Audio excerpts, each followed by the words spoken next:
NDA की जो double engine की जो सरकार बिहार में चुनाव हारते हुए देखा, तो उस इलेक्शन को महाराष्ट्र की तर्ज पर, ख्याल कर लीजिए महाराष्ट्र की तर्ज पर, इसको मैनेज करने के लिए यहाँ पे जेन्युइन मतदाताओं को नाम बाहर करने का जो षड्यंत्र रचा गया, इलेक्शन कमीशन के द्वारा हेरा फेरी के एविडेंस के बाद भी जब पत्रकारों पे एफआईआर दर्ज हुआ या फिर इलेक्शन कमीशन खुलकर आए और देश के आम जनमानस के सामने घोषणा करे कि नहीं 35 लाख मतदाता सूची में नाम काटा जाएगा, सुप्रीम कोर्ट में याचिकाकर्ता के आधार पर, भारतीय जनता दल की याचिका के आधार पर एक बहुत साफ सुप्रीम कोर्ट के निर्देश देने के बावजूद भी जिस नोटिफिकेशन 24 जून 2025 के जिस नोटिफिकेशन को राष्ट्रीय जनता दल और इंडिया ब्लॉक के द्वारा जो चुनौती दिया गया था सुप्रीम कोर्ट में, और सुप्रीम कोर्ट के द्वारा दिए गए निर्देश के बावजूद उसमें एक भी चिट्ठी में या तो उस चिट्ठी को विड्रॉ नहीं किया गया इलेक्शन कमीशन के द्वारा, ना ही उसको संशोधित किया गया। इससे जाहिर है कि इलेक्शन कमीशन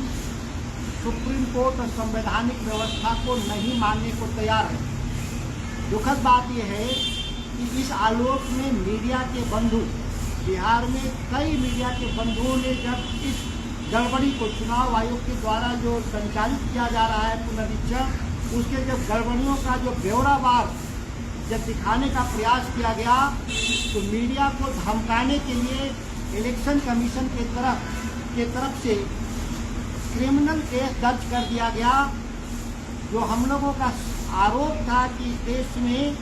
आपातकाल के तरफ बढ़ रहा है, उसमें इलेक्शन कमीशन भी एक सहभागी के तौर पे साफ दिखाई दे रहा है।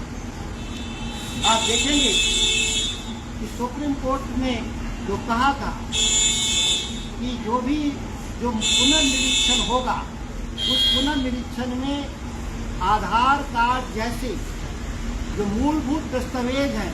या राशन कार्ड जैसे जो मूलभूत दस्तावेज हैं, इसको भी कंसीडर करने की बात कहा था सुप्रीम कोर्ट ने।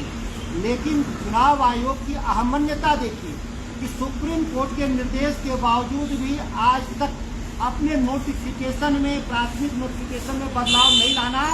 सुप्रीम कोर्ट के अधिकार को भी चुनौती देने के समान मैं मानता हूं। और मीडिया ने जब इस बात को हाईलाइट करने का प्रयास किया बिहार के संदर्भ में, तो मीडिया को धमकाने के लिए कई पत्रकार बंधुओं पर चुनाव इलेक्शन कमीशन के द्वारा एफआईआर दर्ज कर दिया जाता है। इससे ज्यादा हास्यास्पद स्थिति नहीं पैदा हो सकता।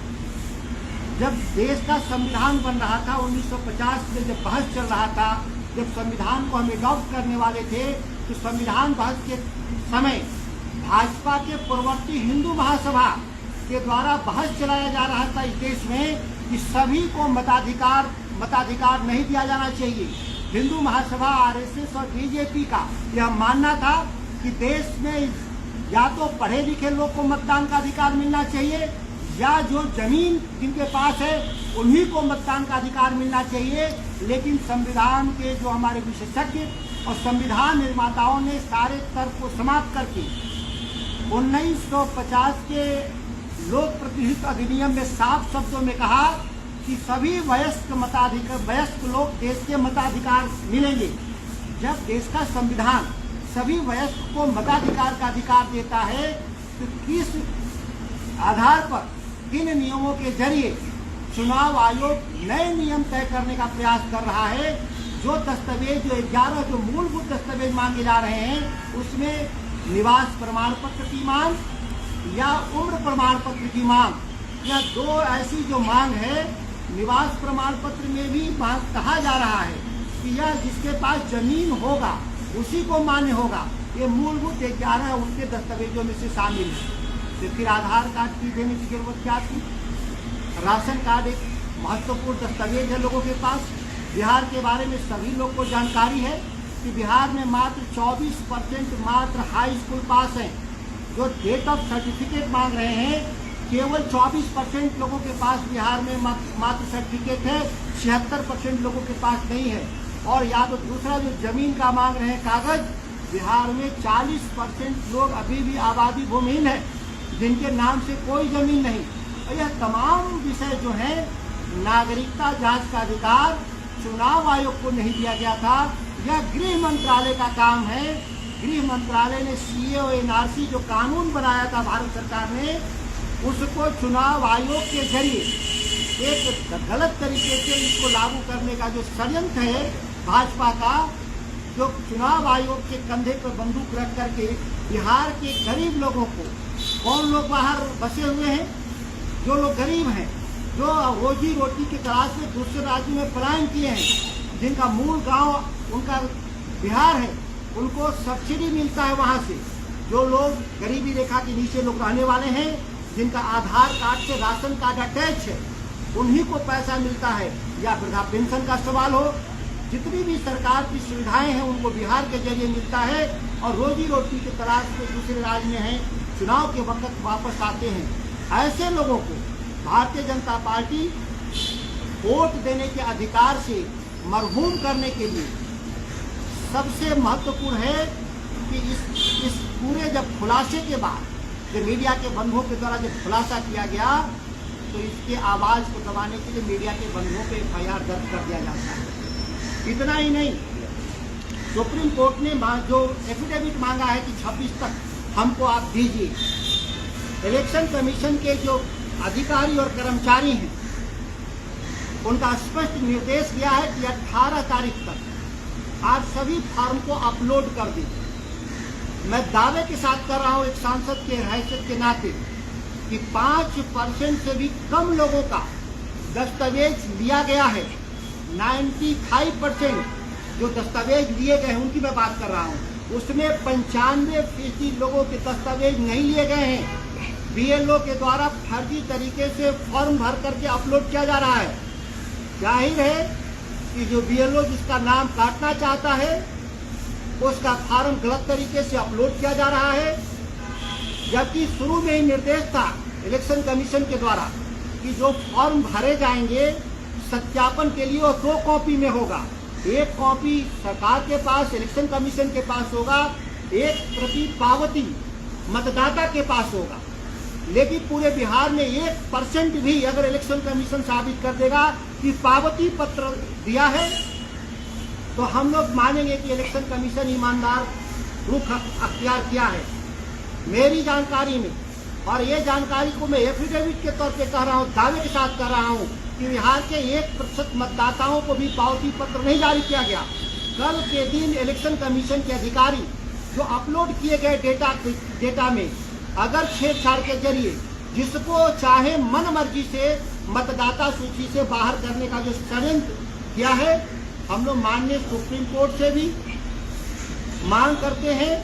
कि सभी जो अपलोड किए गए हैं मतदाता पुनरीक्षण के डेटा, उसको पब्लिक डोमेन में उसको डिस्प्ले किया जाए, डैशबोर्ड पे डिस्प्ले किया जाए, जिससे मतदाता अपने अधिकार सुनिश्चित कर सकें और सुनिश्चित कर सकें कि जो आंकड़े जो हमारे दिए गए हैं, जो साक्ष्य दिए गए हैं, वो सही तरीके से अपलोड है कि नहीं। समय रहते ही चैलेंज कर करके इस काम को पूरा किया जाए। सवाल ये होता है कि 2003 में जब मतदाता पुनरीक्षण, विशेष मतदाता पुनरीक्षण हुआ, तो 2003 के बाद 2005 से 20 साल तक लगातार भाजपा और जदयू बिहार में सरकार चलाने का काम की है। तो क्या ये भाजपा जदयू के लोग मनमाने तरीके से फर्जी मतदाताओं को नाम जोड़ने का काम किया था? अगर यह बात सही है तो क्या अभी तक 20 साल में हुए इलेक्शन को इलेक्शन कमीशन गलत साबित करेगा? अगर नहीं गलत साबित करेगा इलेक्शन को, तो जाहिर है कि वो जब चुनाव हारता हुआ आपने को देखा उन लोगों ने, एनडीए की जो डबल इंजन की जो सरकार बिहार में चुनाव हारते हुए देखा, तो उस इलेक्शन को महाराष्ट्र की तर्ज पर, ख्याल कर लीजिए महाराष्ट्र की तर्ज पर, इसको मैनेज करने के लिए यहाँ पे जेन्युइन मतदाताओं को नाम बाहर करने का जो षड्यंत्र रचा गया, क्योंकि महाराष्ट्र में इन लोगों ने 8% नया मतदाता जोड़े जो कानून विरुद्ध था। इससे बचने के लिए नए रास्ते अख्तियार किए गए और इस षड्यंत्र पूर्वक मतदाताओं का नाम बाहर करने का काम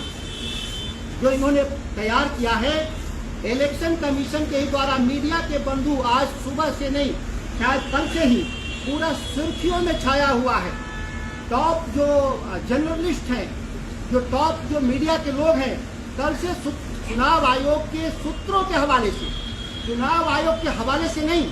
चुनाव आयोग के सूत्रों के हवाले से खबर चलाई जा रही है कि बिहार में 35 लाख मतदाताओं का नाम मतदाता सूची से बाहर कर दिया गया। इसके ठोस आधार क्या है?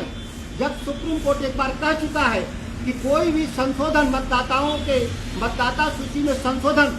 सुप्रीम कोर्ट के सहमति से, बिना सहमति के बगैर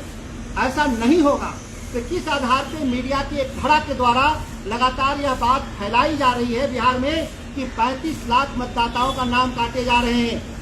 जब मतदाता सूची में सरकार इलेक्शन कमीशन के द्वारा हेरा फेरी के एविडेंस के बाद भी जब पत्रकारों पे FIR दर्ज हुआ, तो ये फर्जी जो खबरें चलाई जा रही है सूत्रों के जरिए, या फिर इलेक्शन कमीशन खुलकर आए और देश के आम जनमानस के सामने घोषणा करे कि नहीं 35 लाख मतदाता सूची में नाम काटा जाएगा। जब तक ऐसा नहीं हुआ, वैसे अफवाह फैलाने वाले मीडिया प्रतिष्ठान, वैसे लोगों पे इलेक्शन कमीशन कौन सी कार्रवाई करना चाहेगा, यह बिहार की जनता इसको जानना चाहती है। लोकसभा का सत्र 21 जुलाई से